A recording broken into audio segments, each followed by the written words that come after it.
All right, here we go. Today is a discussion about one of the very, very most fascinating people of all of history, somebody who was greatly admired and looked up to by many of the most famous people of both ancient history and modern history. This famous person is Alexander the Great. I'll tell you about this picture in just a moment. This actually has to do more with his father. But Alexander the Great is without a doubt one of the all-time amazing figures of history. So let's go through this story. You need one blank piece of paper, so let's write this down, shall we? All right, here we go. Alexander the Great. I'll come back to this in just a moment. Alexander the Great was a Macedonian. Now, what's a Macedonian? Well, a Macedonian is somebody who's from Macedonia.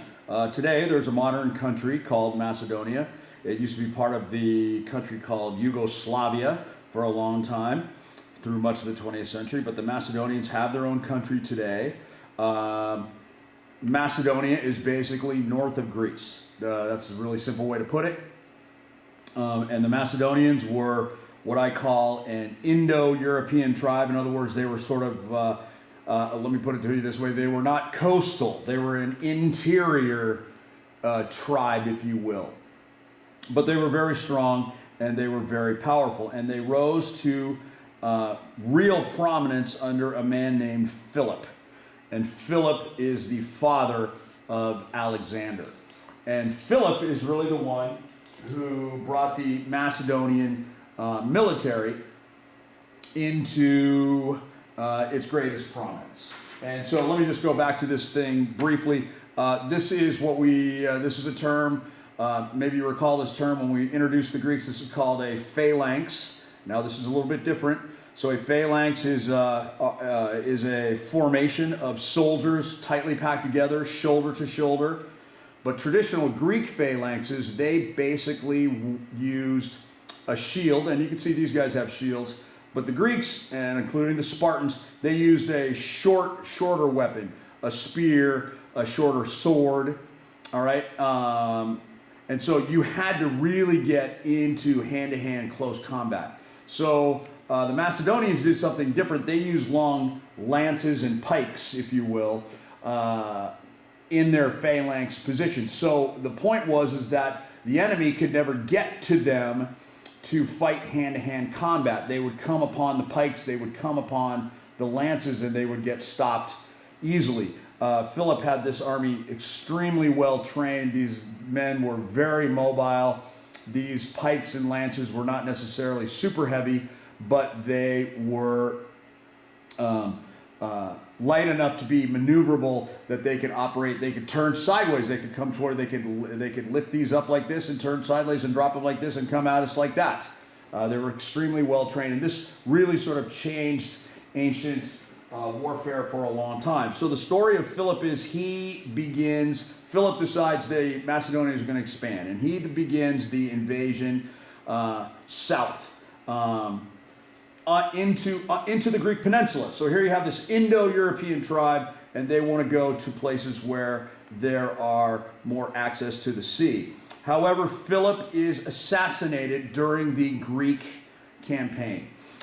He basically almost completes the Greek campaign. By this time, you may say, well, what about the Spartans? How come the Spartans didn't stand up to them? Well, Spartan power is gone by this time.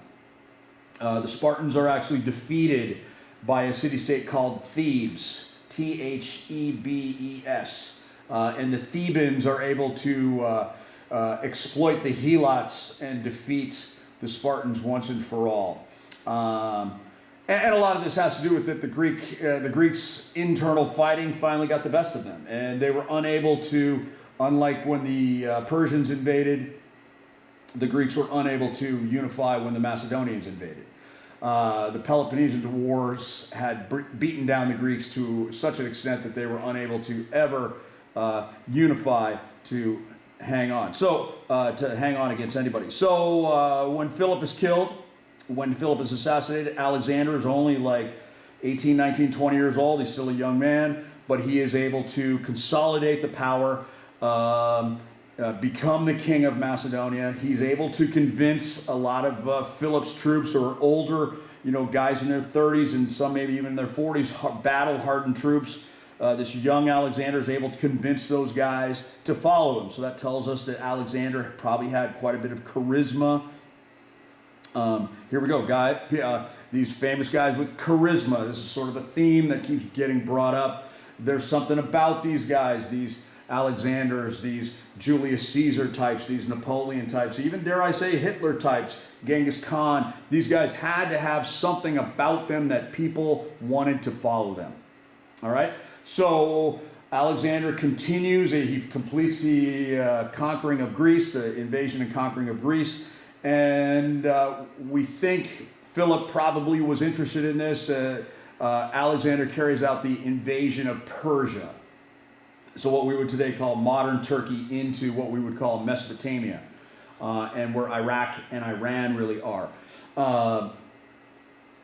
We think Philip wanted to do this. Well, Alexander does it. And the Persians aren't what they used to be. They're still a formidable force, but they're not what they used to be. And Alexander defeats them in a series of battles, usually outnumbered. But Alexander decimates bigger Persian forces,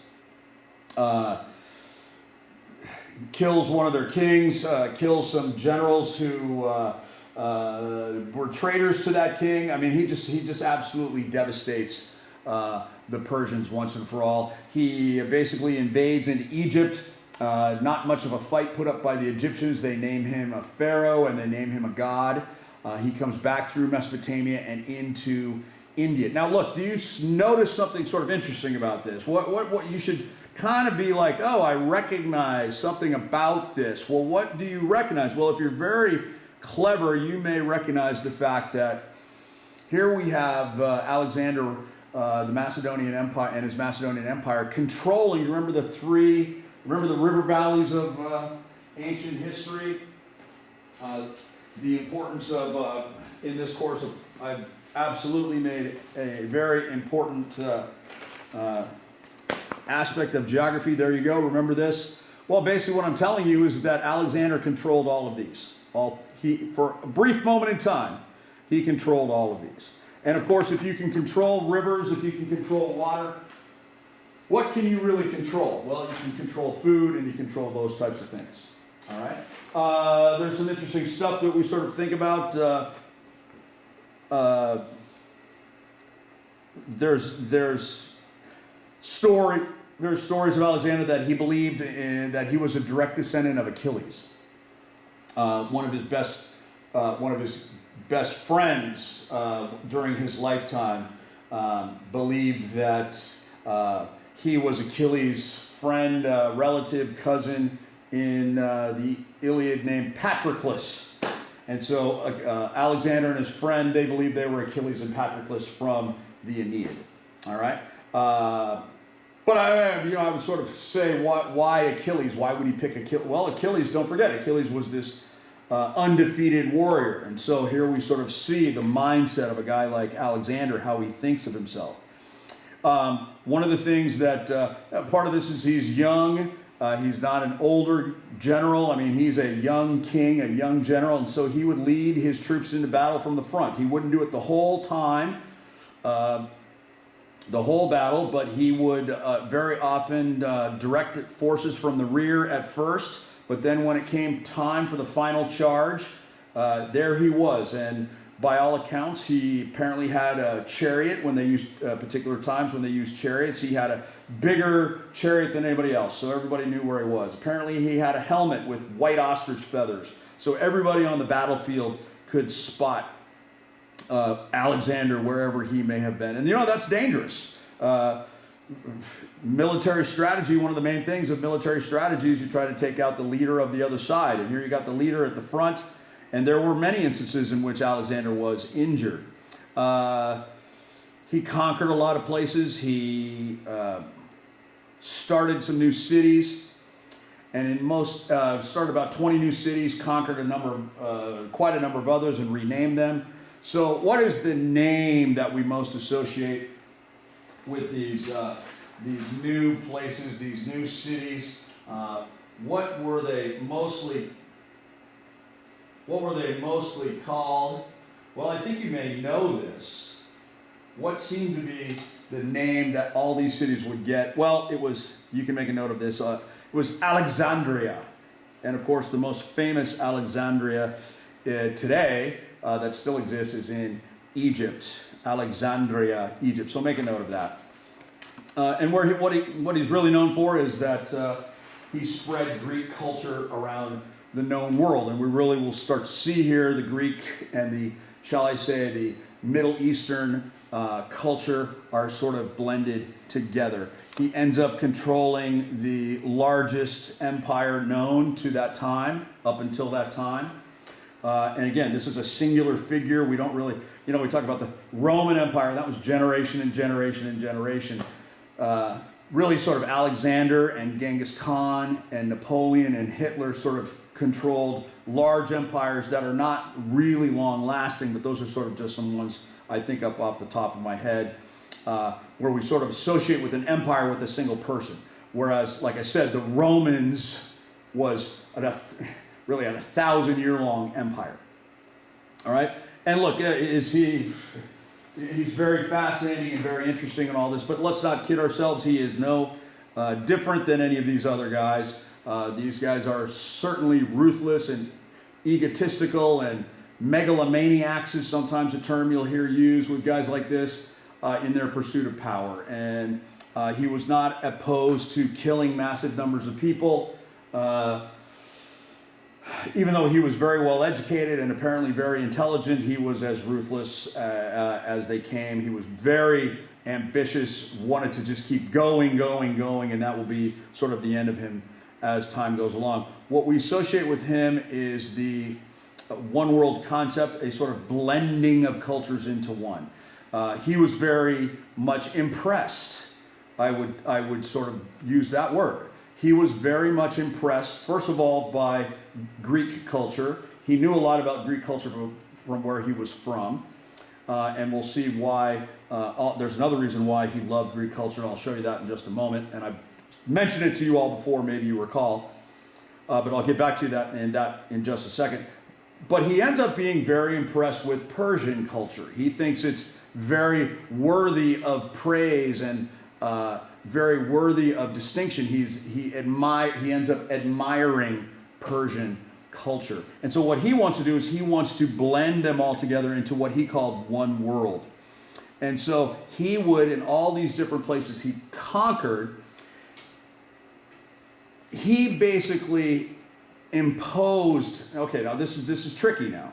So you may say, well, that's really cool of him to do. He admires cultures. Okay, yeah, I think that's a fair way to put it. But we also have to make sure we understand that there's elements where he is imposing, all right? He is imposing cultures that he likes upon other groups of people. What is it mostly? Look, I like this aspect of Greek culture. I like this aspect of Persian culture. I like this aspect of Egyptian culture. I like this aspect of Indian culture. I love this aspect of Macedonian culture. I'm going to blend it all together, and we're going to impose those things on the people that we've conquered.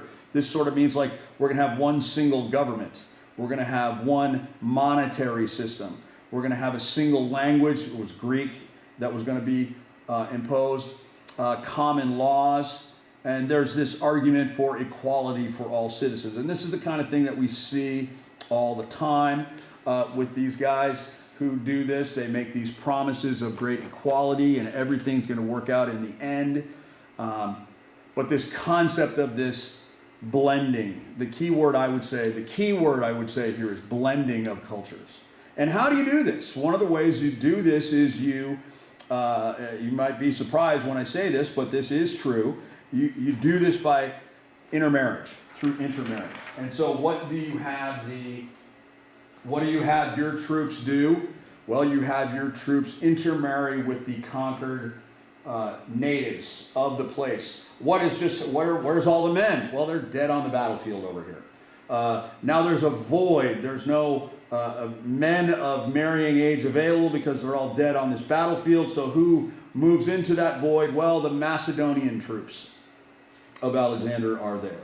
So what we sort of see is rise of really mostly Greece. We call this Greco. That's the way you pronounce it. That's the way you spell it, excuse me. It's pronounced Greco-Persian culture.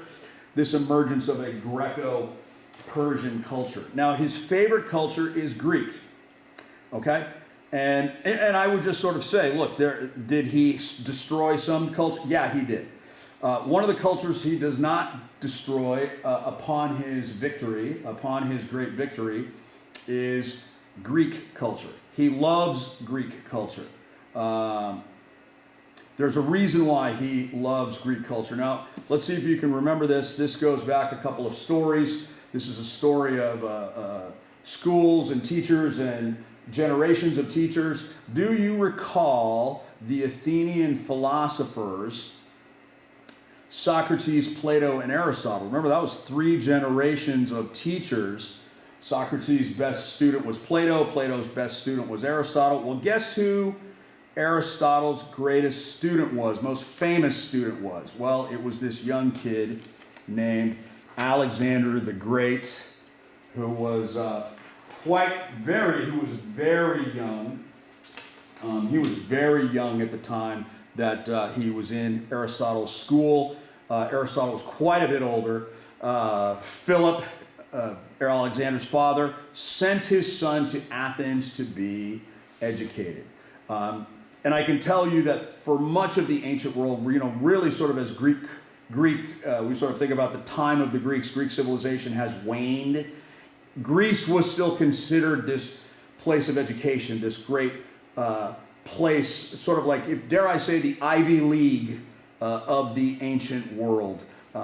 Roman wealthy Romans would send their sons even to Athens to be educated because Athens had this reputation of this great place of excellence for education. Okay, so now let's draw a little sort of line right here and let's just sort of throw some figures out.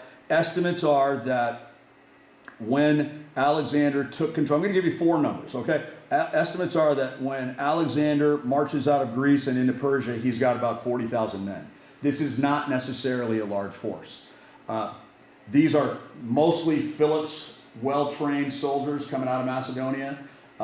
Look, Alexander is no slouch. He has been exposed and he has been a fighting man himself, even at a young age. But 40,000 men is not very many. And these guys proceed for the next 14 years to conquer, and I sort of described it to you, the three river valleys. They conquer a huge amount of territory, and estimates are, if you sort of look at the routes, if you look at the history of it, it's about a 20,000 mile walk over the course of that time. So that's quite a remarkable feat. I think you would all say, "Wow, that's pretty impressive," and I think you are correct to say that. That is quite an impressive number. But maybe the most impressive number of all is 1. All right, there was 1 leader that did all this, that convinced all these guys to do it. So what happened? Okay, so Alexander was a go person. He wanted to keep going. They got to India. There's stories that he was hearing, there were rumors in India of a greater civilization beyond the mountains. Of course, now if we think about that, well, the mountains are the Himalayan mountains. What's beyond the Himalayan mountains? The Chinese. Okay, was Alexander really willing to do that? Some people think that Alexander wanted to go back to the west and maybe conquer northern Africa even more so, or go up and conquer the Romans and fight the Romans. But it was clear that he really wanted to keep going. But in essence, what happens is the vast majority of his soldiers, who all sort of survived this whole 14-year period, and despite the many battles and mostly victories, they're tired, they're exhausted, they want to go home.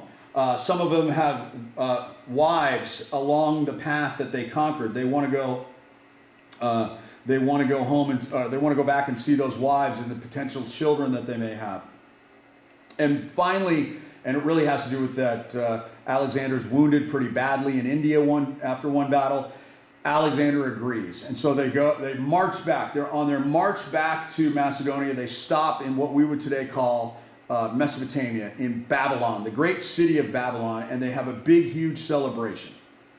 All right, And so this 14 years really sort of encompasses Alexander's life from age 18 to 32. They have this big, huge celebration in Babylon, and Alexander gets sick.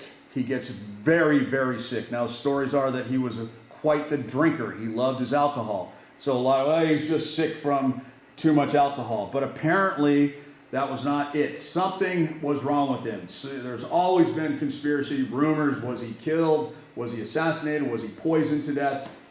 But eventually, Alexander dies at age 32. He's almost 33. He dies from this sickness. And the story goes that near the very end, all of his people that helped him, all the people near him, they were all like, well, somebody's got to go talk to him. Somebody go ask him. And finally, somebody goes up to him. Alexander's laying in his deathbed, and somebody says to him, Your Majesty, Your Highness, who gets your kingdom?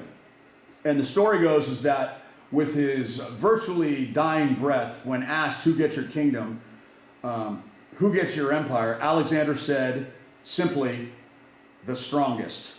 And then he apparently died. And so now this left this whole thing open.